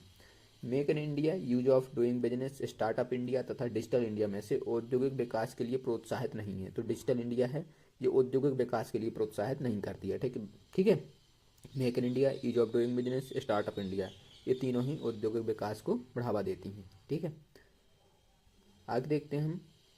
ये जो GBA में भारत का अंश है, ठीक है, ये आपको इकोनॉमिक सर्वे में मिल जाएगा। हमें यहाँ पे इकोनॉमिक सर्वे आपका 1 फरवरी को आ जाएगा, वो करवा देंगे। तो उसमें ये सभी जो मैं डाटा छोड़ रहा हूँ, उसमें मैक्सिमम आपको लगभग सभी डाटा वहाँ पे मिल जाएगा। ठीक है, भारत में सूक्ष्म उद्यम को आंशिक रूप से परिभाषित किया गया है। कैसे? संयंत्र और मशीनरी या उपकरणों में 1 करोड़ रुपए से अधिक निवेश नहीं है, तो वो क्या हो जाएगा? सूक्ष्म लघु उद्योग हो जाएगा। ठीक है, जो MSME 2006 के अनुसार मध्यम उद्यम के रूप में उसे परिभाषित किया गया है। तो कैसे? अब देखो क्या है कि जो अभी हाल ही में जून में, ठीक है, जून 2020 में MSE में कुछ परिवर्तन हुए थे। ठीक है, अब वो परिवर्तन हम टर्नओवर के आधार पर भी हुए थे, तो यहाँ देखते हैं। देखो जैसे अब हम बात करें, 1 मिनट, सूक्ष्म उद्योग की। ठीक है, सूक्ष्म उद्योग की बात करें, यहाँ पे देखो सूक्ष्म उद्योग यदि 1 करोड़ रुपए का निवेश है, ठीक है, और 5 करोड़ रुपए का टोटल कारोबार है उसका, तो वो क्या हो जाएगा? सूक्ष्म उद्योग हो जाएगा। ठीक है, सूक्ष्म उद्योग हो जाएगा। और लघु उद्यम कौन होगा? तो 10 करोड़ रुपए तक का निवेश है और 50 करोड़ रुपए तक का उसका कारोबार है टोटल। ठीक है, तो वो क्या हो जाएगा? लघु उद्यम। मध्यम उद्यम कौन सा होगा?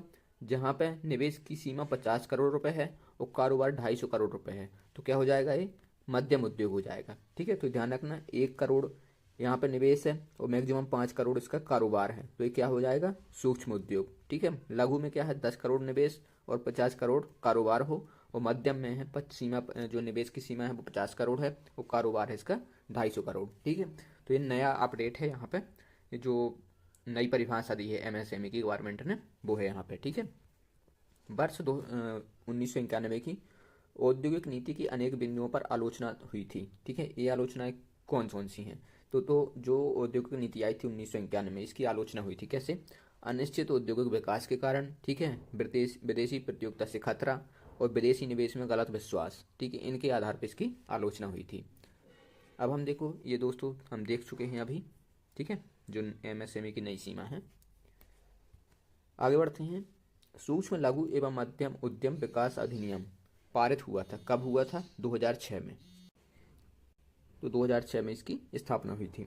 MSME का अद्यतन वर्गीकरण कब किया गया है? तो 2020 में हुआ है। ठीक है, जो नई MSME की परिभाषा आई है वो 2020 में आई है। जोखिम पूंजी से तात्पर्य क्या है? नए उद्यमियों को उपलब्ध कराई गई दीर्घकालीन प्रारंभिक पूंजी, ये जोखिम पूंजी होती है। ठीक है, आगे बढ़ते हैं हम। अद्यतन अनेक भारतीय उद्योगों ने ISO 9001 तथा ISO 9002 प्रमाण पत्र प्राप्त किए हैं। कारण क्या है? भारत सरकार की लाइसेंसिंग प्रणाली में काफ़ी उदारता आई है। ठीक है, तो ये दोनों कथन यहाँ पे बिल्कुल सही हैं, लेकिन ये जो लाइसेंस प्रणाली की उदारता के कारण ये वृद्धि नहीं हुई है। ठीक है, तो यहाँ पे दोनों सही हैं, लेकिन व्याख्या सही नहीं हो रहा। ठीक है, स्वतंत्र भारत की प्रथम औद्योगिक नीति कब आई थी? ये आई थी 1948 में। औद्योगिक नीति संकल्प अपनाया गया कब? 1956 में। ठीक है, कब अपनाया गया है? 1956 में। भारत में औद्योगिक विकास हेतु संयुक्त क्षेत्र का विचार रखा गया कब? 1956 की औद्योगिक नीति में। उन उद्योगों की संख्या जिनके लिए औद्योगिक लाइसेंस की आवश्यकता होती है घटकर रह गई है। तो 4 उद्योग हैं वर्तमान में जिनमें लाइसेंस की आवश्यकता है। ठीक है। उदारीकरण, निजीकरण और भूमंडलीकरण की नई आर्थिक नीति घोषित की गई, तो प्रधानमंत्री नरसिम्हा राव द्वारा। ठीक है, ये 1951 में। और उस टाइम पे वित्त मंत्री कौन थे? वित्त मंत्री थे आपके मनमोहन सिंह। ठीक है। भारत की पंचवर्षीय योजना के संदर्भ में औद्योगिकरण के ढांचे में परिवर्तन के अंतर्गत भारी उद्योग का महत्व कम करते हुए आधारित संरचनाओं पर बल देने की शुरुआत कब की गई? तो 8वीं पंचवर्षीय योजना में। ठीक है, ध्यान रखना है, भारी उद्योगों का महत्व कम करते हुए इंफ्रास्ट्रक्चर पर बल दिया गया था 8वीं पंचवर्षीय योजना में। भारत में उद्योगों हेतु लाइसेंसिंग प्रणाली का आधार था, कब था? कौन था? उद्योग अधिनियम 1951। 31 मार्च 2016 को पंजीकृत कारखानों की सर्वाधिक संख्या कहाँ है? जो 2016 के अनुसार थी तमिलनाडु में। ठीक है। कुछ समय पहले भारत सरकार ने व्हाइट गुड उद्योग को लाइसेंस मुक्त करने का निर्णय लिया है। तो व्हाइट गुड्स में क्या सम्मिलित हैं? देखो, प्रदर्शन उपभोग के लिए खरीदी गई वस्तुएं, ये होती हैं व्हाइट गुड्स। ठीक है। कागज विनिर्माण के लिए प्रसिद्ध है यमुनानगर, गुवाहाटी और बल्लारपुर। ठीक है। भारतीय खनिज एवं धातु व्यापार निगम लिमिटेड भारत का सबसे बड़ा गैर तेल आयातक है। ठीक है, बिल्कुल सही है। और भारतीय परियोजना एवं उपस्कर निगम लिमिटेड वाणिज्य एवं उद्योग मंत्रालय के अधीन है। तो ये दोनों कथन यहाँ पे बिल्कुल सही है। ठीक है, दोनों कथन सही है। कंपनी द्वारा लाभांश की घोषणा की जाती है अभिदत्त पूंजी पर। ठीक है, अभिदत्त पूंजी पर लाभांश की घोषणा की जाती है। कंपनी के तुलन पत्र से बताना संभव है क्या है? कंपनी की परिसंपत्तियों और देयताओं के जो देयताएं हैं उनके आकार और संगठन को। ठीक है, ये होती है बैलेंस शीट, कंपनी की balance sheet. MFCG fast moving consumer goods में शामिल नहीं किया जाता, किसे? स्वचालित वाहन को। ठीक है, उनमें क्या है? कार और मोटरसाइकिल को शामिल नहीं किया जाता। आगे बढ़ते हैं, कुछ एल्यूमिनियम संयंत्र दिए हैं और उनकी अवस्थिति देखना है। तो बाल्को कहाँ है? ये है कोरबा में। ठीक है। इंडाल कहाँ है? ये हीराकुंड में है। मालको कहाँ है? सलेम में। और जो हिंडाल्को है, ठीक है, जो हिंडाल्को है ये USA के सहयोग से लगाया गया है। यह है रेणुकूट उत्तर प्रदेश में। ठीक है। ये मालको इटली के सहयोग से लगाया गया है। ठीक है। और जो बाल्को है ये शायद दोस्तों एक बार कंफर्म कर लेना, रसिया के सहयोग से लगाया गया है। ठीक है। पर्ल फिशिंग, ये औद्योगिक केंद्र कहाँ है? तूतीकोरिन में। ऑटोमोबाइल्स कहाँ है? पुणे में। पोत निर्माण के लिए मोरमुगाओ, ठीक है, ये कहाँ है? गोवा में। और इंजीनियरिंग सामान कहाँ बनता है? पिंजौर में। निजीकरण की सर्वाधिक सर्वांगीण और परिपूर्ण रीति है, क्या है? निजी क्षेत्र को स्वामित्व और प्रबंधन का हस्तांतरण। ठीक है, ये निजीकरण की जो नीति है वो है। ठीक है। क्या होता है इसमें कि जो स्वामित्व और प्रबंधन है वो निजी क्षेत्र को हस्तांतरित कर दिया जाता है। राउरकेला इस्पात संयंत्र की स्थापना किसके सहयोग से हुई थी? जर्मनी के सहयोग से। राउरकेला कहाँ है?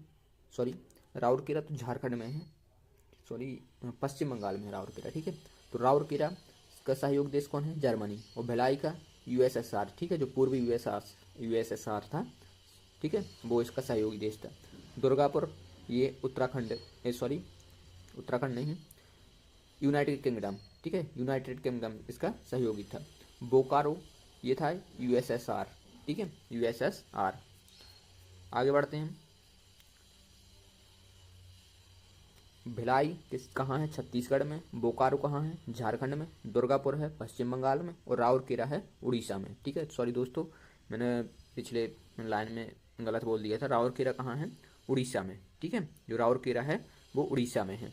और यहाँ पे दुर्गापुर ये पश्चिम बंगाल में है। और यूके का मतलब मुझे ये बोलना था कि उत्तराखंड नहीं है यूके का मतलब। यूके का मतलब है कि यूनाइटेड किंगडम। ठीक है, आगे बढ़ते हैं।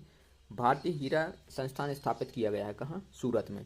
सार्वजनिक प्रतिष्ठान है, कौन है? BHEL Bharat heavy electrical limited, ये कहाँ है? भोपाल में।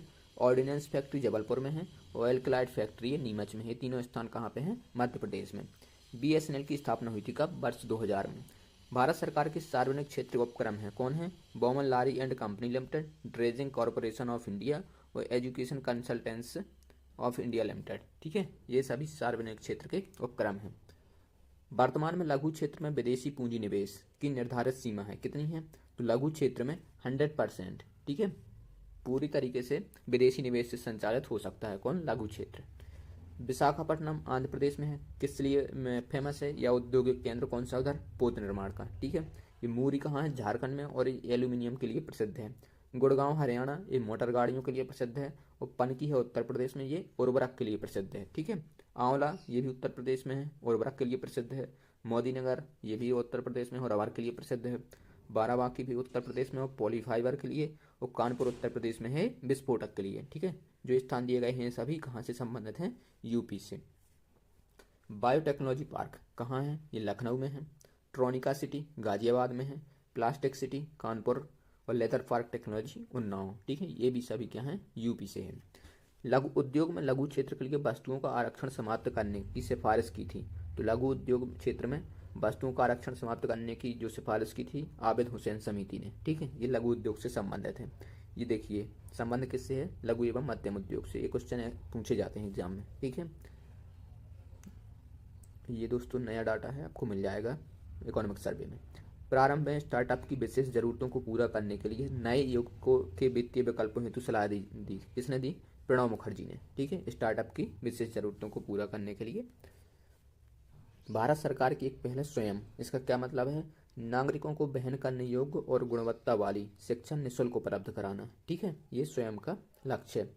मेक इन इंडिया कार्यक्रम के संदर्भ में सत्य कथन है। क्या है? ये 2014 में स्टार्ट हुई थी। ठीक है। इसका उद्देश्य क्या है? भारत में कंपनियों को विनिर्माण हेतु प्रोत्साहन देना तथा निवेश को सुगम बनाना। ठीक है। ये मेक इन इंडिया कार्यक्रम के उद्देश्य है। इसका लोगो क्या है मेक इन इंडिया का? तो शेर इसका लोगो है। ठीक है। प्रधानमंत्री मुद्रा योजना का लक्ष्य क्या है? लघु उद्यमियों को औपचारिक वित्तीय प्रणाली में लाना। ठीक है। ये मुद्रा योजना का जो उद्देश्य है वो है। ठीक है। उद्यमी हेल्पलाइन स्थापित की गई थी। किसके लिए? सूक्ष्म लघु एवं मध्यम उपक्रमों के लिए। ठीक है। 8 अप्रैल 2015 से प्रारंभ है भारत सरकार की मुद्रा योजना। मुद्रा योजना कब स्टार्ट हुई थी? 8 अप्रैल 2015 से। ठीक है। इसका उद्देश्य क्या है? छोटे व्यापार स्थापित करने हेतु आसान वित्तीय सहायता उपलब्ध कराना। ठीक है। मुद्रा योजना का प्रयोजन SC ST महिला उद्यमियों में उद्यमिता को प्रोत्साहन करना है और सिडबी के माध्यम से पुनर्वित्त का प्रावधान करना है। ठीक है। तो ये दोनों कथन यहाँ पे बिल्कुल सही है। राष्ट्रीय नवीनीकरण निधि की स्थापना की गई थी। क्यों? रुग्ण लघु उद्योगों की पुनर्संरचना तथा औद्योगिक पुनर्संरचना के प्रक्रम में छंटने के फलस्वरूप विस्थापित होने वाले कामगारों की सहायता के लिए। ठीक है। कौन सी? राष्ट्रीय नवीकरणीय निधि। ठीक है। स्थापित की गई थी। इसका उद्देश्य क्या है? उद्योगों का प्रौद्योगिकी उन्नयन होने अथवा बीमार इकाइयों के बंद हो जाने से प्रभावित हुए कामगारों के हितों की रक्षा करना। ठीक है। ये इस योजना का उद्देश्य था। इसका जो राष्ट्रीय नवीनीकरण फंड है का गठन किया था कैसे? सामाजिक सुरक्षा हेतु। ठीक है। जो व्यक्ति बेरोजगार हुए थे उनको रोजगार या फिर कुछ ऐसी फाइनेंशियली सहायता प्रदान की जाती।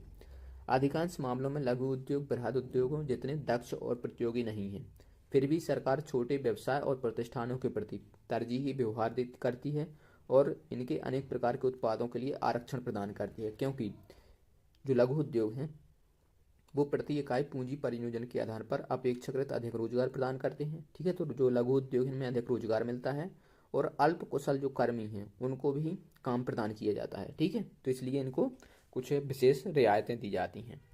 आगे बात करते हैं हम कोयम्बटूर किस लिए प्रसिद्ध है? सूती वस्त्र के लिए। ठीक है। ये वैसे हम लोग जियोग्राफी में भी पढ़ चुके हैं। राउरकेला ये लोह इस्पात के लिए प्रसिद्ध है। कपूरथला रेल डब्बा के लिए। ठीक है। कहाँ है? पंजाब में। बरौनी कहाँ है? बरौनी तेल शोधन के लिए प्रसिद्ध है। ठीक है। बरौनी किस लिए प्रसिद्ध है? तेल शोधन के लिए। गोल्डन हैंडशेक संबंधित है किससे? स्वैच्छिक सेवानिवृत्ति योजना से।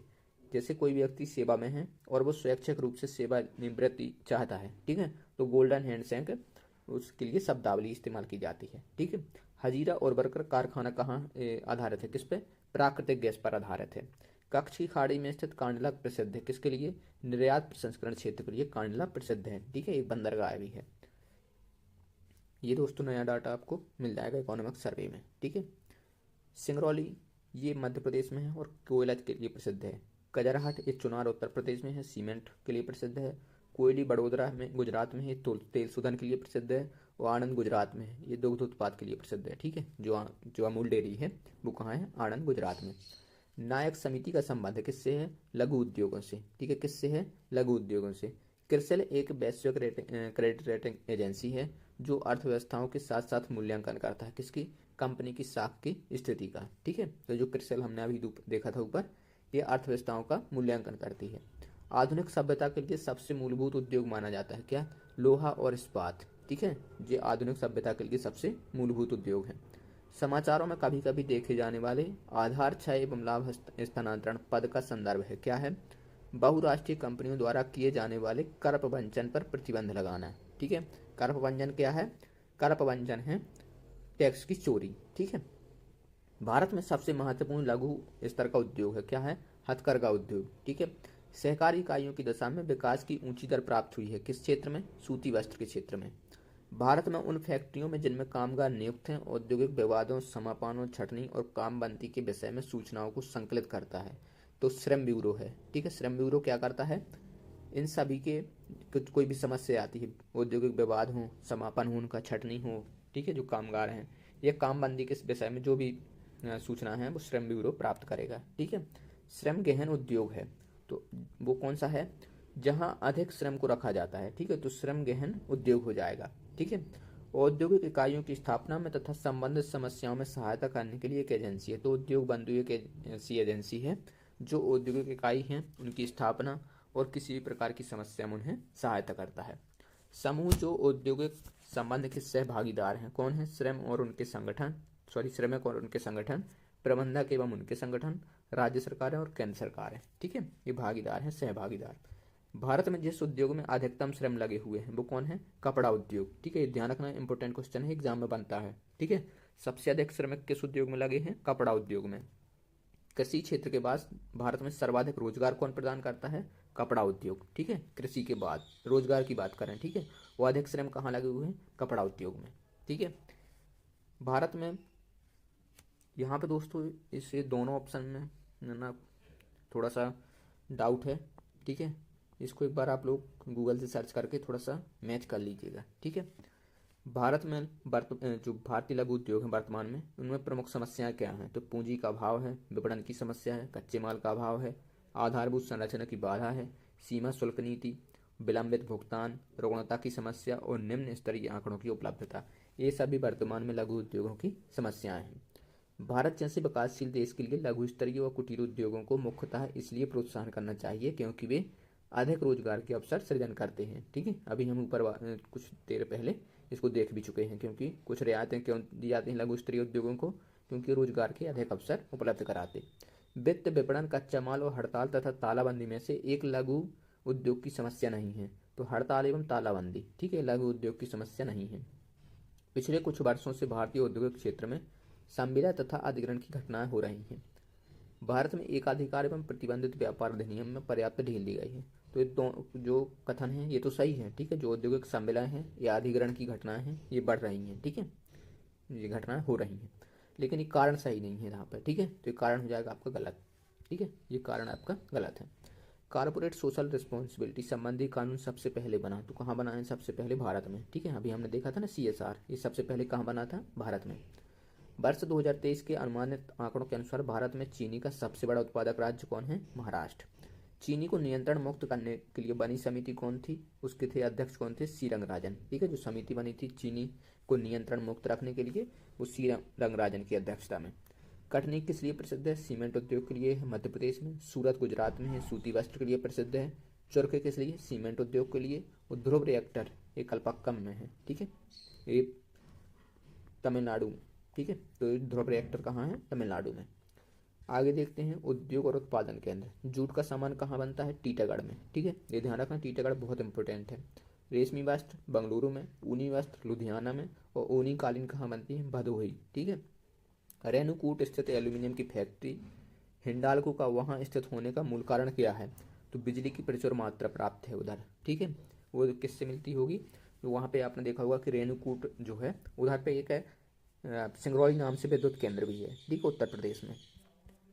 आगे देखते हैं गुजरात, महाराष्ट्र, तमिलनाडु और उत्तर प्रदेश में से पेट्रो रसायन उद्योग के लिए आदर्श दशाएं हैं कहाँ है? गुजरात में। तटीय गुजरात को औद्योगिक कार्यशाला कहा जाता है। ठीक है, क्यों? इसमें कपड़ा, वस्त्र, औद्योगिक, पेट्रो रसायन की बहुत सारी इकाइयाँ स्थापित की गई हैं। तो दोनों कथन यहाँ पे बिल्कुल सही हैं और उसकी व्याख्या भी हो रही है। ठीक है, प्रबंध में श्रमिकों की भागीदारी का अर्थ क्या है? तो उसका अर्थ है नीति निर्णय में भाग लेने में भागीदारी। ठीक है, तभी वहाँ पे श्रमिकों की भागीदारी निश्चित होगी प्रबंध में। ठीक है, भिलाई, रांची, आसनसोल, दुर्गापुर औद्योगिक कस्बों में से छोटा नागपुर पठार स्थित है। कहाँ है? रांची में। ठीक है, भारत का प्राचीनतम विशाल उद्योग कौन है? सूती कपड़ा। प्रथम उद्योग जिसका विकास हुआ है तो वह था कुटीर उद्योग, जिसका भारत में सबसे पहले विकास हुआ। यद्यपि कुछ गैस आधारित उद्योग स्थापित किए जा चुके हैं, फिर भी भारत में प्राकृतिक गैस के प्रभुत भंडार अप्रयुक्त पड़े हैं। प्राकृतिक गैस के इन विशाल संसाधनों का उपयोग किया जाता है। जो प्राकृतिक संसाधन हैं इनका सबसे अधिक उपयोग कहाँ हो रहा है? उर्वरक के उत्पादन में। ठीक है, सेल, भेल, ओएनजीसी और एसआर ऑयल, ठीक है, में से एक जो अन्य जैसा नहीं है। तो एसआर इनमें से अलग है। ठीक है, ये क्या है? गवर्नमेंट एजेंसी कंपनियाँ हैं। ठीक है, Bongaigaon refinery, Mangalore refinery, Haldia refinery तथा एसआर ऑयल लिमिटेड में से निजी क्षेत्र है। तो जो एसआर लिमिटेड है इसका नया नाम क्या है? Nayara energy limited. ठीक है, ये क्या है? एक निजी क्षेत्र से संबंधित है। ठीक है, हमने अभी ऊपर देखा भी है। अब भारत में तेल की कीमतों का निर्धारण होता है किसके? तेल कंपनियों द्वारा। बेल को महारत्न का दर्जा कब दिया गया था? ये 2013 में दिया गया था। ठीक है, हिंदुस्तान कॉपर लिमिटेड का कॉपर प्रोजेक्ट मध्य प्रदेश के उस शहर में स्थित है जिसे कॉपर सिटी के नाम से जाना जाता है। तो मध्य प्रदेश के मलाज खंड को कॉपर सिटी के नाम से जाना जाता है। नेपानगर किस लिए प्रसिद्ध है? अखबारी कागज के लिए। देवास किस लिए प्रसिद्ध है? करेंसी नोट्स की छपाई के लिए। ठीक है, ये दोनों कहाँ हैं? मध्य प्रदेश में। किस उद्योग के स्वरूप व आकार को निर्धारित करते हैं? तो पूंजी निवेश, ठीक है, व्यवसाय आवर्त और बिजली की खपत, ये सभी उद्योग के स्वरूप को और उसके आकार को निर्धारित करते हैं। प्रथम सूती मिल की स्थापना कब हुई थी? तो 1854 में बम्बई के पास हुई थी, महाराष्ट्र में। ठीक है, प्रथम मशीन निर्मित कागज जो का विनिर्माण कहाँ किया गया था?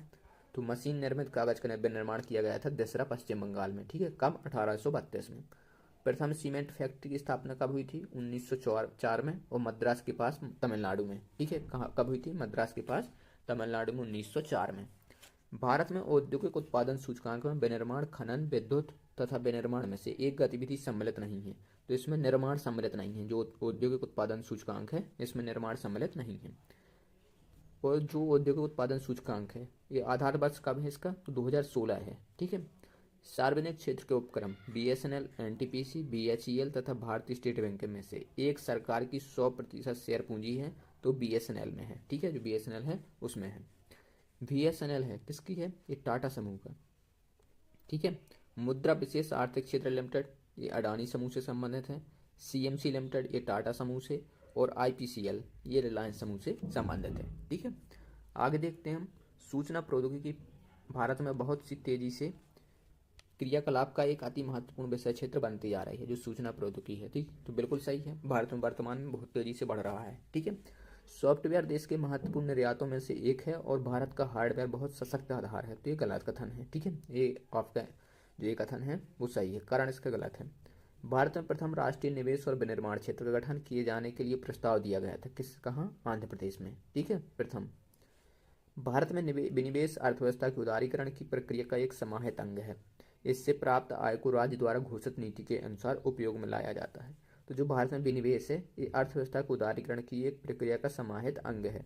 आपने जो प्रक्रिया देखी होगी भारत की, उदारीकरण में विनिवेश को भी शामिल किया गया है। ठीक है, मतलब प्रत्यक्ष तौर पर नहीं, लेकिन विनिवेश क्या है? उदारीकरण का एक आप मान सकते हैं कि उसका अंग है। ठीक है, इससे प्राप्त आय को राज्य द्वारा घोषित नीति के अनुसार उपयोग में लाया जाता है? नहीं, इसके लिए कोई नीति ऐसी बनी नहीं है। ठीक है, कि जो विनिवेश के माध्यम से पूंजी मिलेगी कहाँ उसको लगाया जाएगा। ठीक है, सरकार कुछ सार्वजनिक क्षेत्र की इकाइयों का विनिवेश कर रही है। आप यहाँ पे अगर विनिवेश शब्द को नहीं समझ पा रहे हो तो ऐसे समझ सकते हैं, जैसे सरकार के स्वामित्व में एक कंपनी थी। ठीक है, एक कंपनी, इसको कौन गवर्नमेंट कर रहा था? गवर्न कर रही थी इसको गवर्नमेंट। ठीक है, लेकिन इसमें गवर्नमेंट ने कुछ हिस्सा बेच दिया। ठीक है, तो अब उससे जो राशि मिली, विनिवेश का मतलब ये है। ठीक है, कि उसको कुछ अपन हिस्सा बेच दें, तो ये हो जाता है विनिवेश। सार्वजनिक क्षेत्र की इकाइयाँ पर्याप्त रोजगार के अवसर सृजित नहीं कर पाई। तो देखो ये तो सही है बिल्कुल कि विनिवेश कर रही है सरकार, लेकिन पर्याप्त रोजगार अवसर नहीं कर पाई, ये गलत है। ठीक है, तो ये कथन सही है लेकिन आर इसका गलत है। भारत में उदार औद्योगिक नीति अपनाई गई थी कब? 1991 में। वह वित्तीय वर्ष जिससे सार्वजनिक उद्योगों में विनिवेश आरंभ हुआ है तो 1991 से 92 के बीच में जब नई औद्योगिक नीति आई है तभी से सार्वजनिक उद्योगों का विनिवेश आरंभ माना जाता है। ठीक है, ऑयल एक उपक्रम है जो संलग्न है। ये ऑयल है, ऑयल इंडिया लिमिटेड, ये तेल अनुसंधान से संबंधित है। किसी संगठन या कंपनी द्वारा किए गए व्यय के संदर्भ में सही कथन है। ठीक है, क्या है? नई प्रौद्योगिकी प्राप्त करना पूंजीगत व्यय है। ठीक है, तो नई प्रौद्योगिकी पूंजीगत व्यय का होता क्या है? ठीक है, मान लीजिए कि आपने एक कोई फैक्ट्री लगाई, ठीक है, तो आप उसमें कुछ मशीन खरीद रहे हैं, ठीक है, या कुछ ऐसी नई टेक्नोलॉजी अपना रहे हैं, तो इससे क्या होगा कि बाद में इससे लाभ होगा आपको, ठीक है। निवेश कर रहे हैं आप, तो ये पूंजीगत व्यय हो जाएगा आपका, ठीक है। जब कोई मशीन वगैरह या कोई भूमि खरीदते हैं तो ये पूंजीगत व्यय होता है, ठीक है। ऋण वित्तीयन को पूंजीगत व्यय माना जाता है, जबकि इक्विटी वित्तीयन को राजस्व व्यय माना जाता है, तो ये गलत है, ठीक है। और इसका जो पहला कथन है वो सही है, ठीक है। आगे बढ़ते हैं हम। कोल इंडिया भारत हैवी, एक मिनट दोस्तों, Coal India Heavy, Coal India Bharat Heavy Electric Limited और भारत में इलेक्ट्रॉनिक लिमिटेड, ठीक है, भारत इलेक्ट्रॉनिक्स लिमिटेड और Gas Authority of India Limited में से नवरत्न में शामिल कौन है, तो भारत इलेक्ट्रिक लिमिटेड, ठीक है। जुलाई 2024 तक महारत्न की संख्या कितनी थी, 14 थी, ठीक है, लेकिन अभी इसकी संख्या बढ़ गई है। एक बार इसको आप लोग क्रॉस चेक कर लेना, शायद 14 हो गई है, ठीक है, एक बार आप लोग क्रॉस चेक कर लीजिएगा और आप करंट पढ़ेंगे तो उसमें आपको मिल जाएगा। जो 13वीं महारत्न बनी थी वो कौन थी, ऑयल इंडिया लिमिटेड, ठीक है। अब यहाँ पर और शायद 14 हो गई हैं, मैं रिकॉल नहीं कर पा रहा, आप लोग देख लीजिएगा। HAL संबंधित है किससे, तो वायुयानों के उत्पादन से संबंधित है HAL, ठीक है। नवरत्न का विचार संबंधित है, तो सार्वजनिक क्षेत्र के चयनित उद्यमों को नवरत्न का दर्जा दिया जाता है, ठीक है। केंद्र सरकार के भारी उद्योग एवं सार्वजनिक उद्यम मंत्रालय द्वारा लघु रत्न श्रेणी फर्स्ट जो है इसको वित्तीय स्वायत्ता दी गई है, तो अधिकतम 500 करोड़ रुपए की वित्तीय स्वायत्ता दी गई है, ठीक है। अखिल भारतीय खादी और ग्रामीण बोर्ड को की स्थापना की गई, ये प्रथम योजना में, ठीक है, प्रथम पंचवर्षीय योजना थी, तब खादी और ग्रामोद्योग जो ग्रामीण बोर्ड है इसकी स्थापना की गई थी। मीरा सेठ समिति का संबंध किससे है, हथकरघा के विकास से, ठीक है, तो इंपॉर्टेंट क्वेश्चन बन सकता है, ध्यान रखना। सत्यम नीति किससे संबंधित है, ये वस्त्र नीति से संबंधित है। असंगठित सेक्टर के उद्योग के लिए गठित राष्ट्रीय आयोग के अध्यक्ष कौन थे, अर्जुन सेन गुप्ता, ठीक है, कौन थे, अर्जुन सेन गुप्ता। आगे देखते हैं, उतना इंपॉर्टेंट नहीं है ये वाला, ठीक है, ये देखते हैं। भारत में जिला खनिज प्रतिष्ठान का उद्देश्य क्या है, खनिज कार्य से प्रभावित लोगों के हितों की रक्षा करना। भारत के राज्यों में राज्य वित्त निगमों ने मुख्य रूप से जिनके विकास के लिए सहायता दी है वे कौन हैं, मध्यम एवं छोटे पैमाने के उद्योग हैं, भारत सरकार, ठीक है, उनके लिए कुछ जो भारत के राज्य हैं विशेष सहायता प्रदान करते हैं, ठीक है। वर्तमान में विश्व कपड़ा निर्यात में भारत का स्थान है, कौन सा है, दूसरा स्थान है भारत का, ठीक है। रिलायंस किसके जो स्वामित्व में है अभी वर्तमान में, मुकेश अंबानी के, वो एयरटेल सुनील भारती मित्तल के, नैनोकार रतन टाटा की कंपनी है और विप्रो अजीम प्रेम जी से संबंधित है, ठीक है। भारत में सार्वजनिक क्षेत्र में आधारभूत एवं भारी उद्योग हैं, सार्वजनिक क्षेत्र के उद्योगों में नौकरियों की सुरक्षा है, तो ये दोनों कथन यहाँ पे बिल्कुल सही है, ठीक है। आगे बढ़ते हैं। भारत सरकार द्वारा आरंभ किया गया मेगा फूड पार्क जो योजना है उसका उद्देश्य क्या है, मेगा फूड पार्क जो बन रहे हैं उनका है उद्देश्य खाद्य प्रसंस्करण उद्योग के लिए अवसंरचना सुविधाओं में सुधार लाना, ठीक है, ये उनका उद्देश्य है। भारत सरकार मेगा फूड पार्क की अवधारणा को प्रोत्साहित कर रही है, क्यों, खाद्य प्रसंस्करण उद्योग के लिए उत्तम अवसंरचना सुविधाएं उपलब्ध कराने और खराब होने वाले पदार्थों का अधिक मात्रा में प्रसंस्करण करने और अपव्यय घटाने हेतु ये प्रोत्साहित कर रही है, ठीक है। भारत में खनिज निगम, खनिज और धातु व्यापार निगम, खादी एवं ग्रामोद्योग निगम और भारतीय व्यापार मेला प्राधिकरण में से एक भारत की सरकारी क्षेत्र में सबसे बड़ी व्यापारिक संस्था है, तो वो खनिज एवं धातु व्यापार निगम है जो भारत की सरकारी क्षेत्र में सबसे बड़ी व्यापारिक संस्था है, ठीक है, व्यापारिक संस्था है। अब हम बात करते हैं आगे। अब देखो कुछ संगठन के प्रकार हैं और महत्वपूर्ण उनके लक्षण हैं, ठीक है, ये क्या होते हैं, देखो यदि एकल व्यापारी है, यदि किसी संगठन में सिर्फ एक व्यक्ति काम कर रहा है तो उसका असीमित दायित्व होता है, ठीक है। साझेदारी में, पार्टनरशिप में क्या होता है, संविदात्मक संबंध होता है। सहकारिताएं ये कमजोर वर्गों की उन्नति के लिए स्थापित की जाती हैं, ठीक है। सार्वजनिक सीमित कंपनियां जोखिम उठाने वालों की बड़ी संख्या, ठीक है, सार्वजनिक सीमित कंपनियां क्या होती हैं, जोखिम उठाने वालों की इसमें बड़ी संख्या रहती है, ठीक है। BIFR संबंधित है किससे, रुग्ण इकाइयों के पुनर्निर्माण एवं वित्तीयन से संबंधित है। हमने देखा था पहले, जो आप शुरुआत में ही देखा था इसको जब उद्योग शुरू किया था, ठीक है, तो अच्छे से देख लीजिएगा। भारत में 8 उद्योगों को मूल उद्योग का दर्जा दिया गया है, ये इंपॉर्टेंट क्वेश्चन है, कई बार इसमें बना है क्वेश्चन, ठीक है, उतना इम्पोर्टेंट कुछ एग्जाम में पूछा भी जाता है। तो कौन कौन से 8 उद्योग हैं, कच्चा तेल है, ठीक है, पेट्रोलियम रिफाइनरी उत्पाद है, प्राकृतिक गैस है, उर्वरक है, कोयला है, विद्युत है, सीमेंट है और तैयार इस्पात है। ठीक है। यदि बात करें इनमें सबसे ज़्यादा जो भारांश है वो किस चीज़ का है, तो रिफाइनरी उत्पाद का सबसे ज़्यादा भारांश है इसमें। ठीक है। भारत में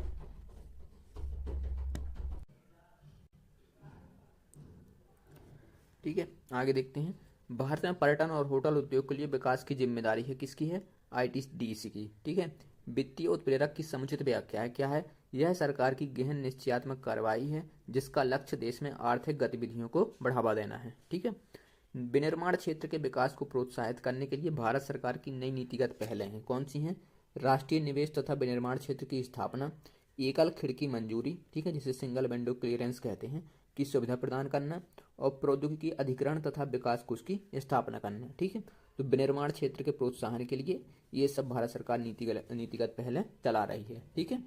रोजगार की दृष्टि से उत्तर प्रदेश का सबसे बड़ा उद्योग कौन है, हथकरघा उद्योग। ठीक है, ध्यान रखना ये उत्तर प्रदेश का।